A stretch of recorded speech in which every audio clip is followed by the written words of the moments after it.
पिछले 3 दिनों से गुजरात में भारी बारिश के साथ तेज हवाएं चल रही हैं, जिसके कारण गुजरात के कई इलाकों में बिजली गिरने की आशंका जताई जा रही है। तो वहीं दूसरी ओर स्थानीय लोगों ने कहा है अधिक बारिश से किसानों को भी काफी नुकसान होगा, किसानों की फसलें बर्बाद हो जाएंगी। अरावली से राजेंद्र मकवाड़ा की रिपोर्ट।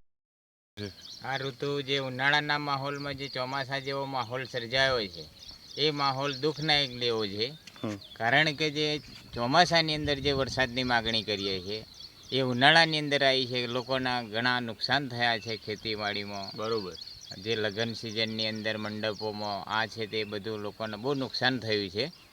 એટલે સરકારશ્રીને આપણે નિવેદન કરીએ કે જે નરેગાના કામ છે, મનરેગાના કામ છે, થોડા જે ચાલતા હતા એ સાઈડો ચાલુ રહે અને લોકોને થોડા ભરણ પોષણ થાય એવી અમારી સૌની દલીલ છે. જે લોકો લગ્નની તારીખો કાઢી નાખી એમની શું પરિસ્થિતિ છે? લગ્નની તારીખ જે નક્કી કર્યા મુજબ જે લોકોને કરવાની આવી છે એમના માટે આભ તૂટી પડ્યું છે. બરાબર કે જે તારીખે નક્કી કર્યું છે તારીખે કરવું જ રહ્યું છે.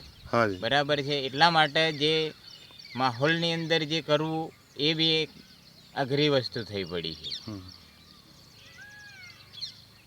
Thank you.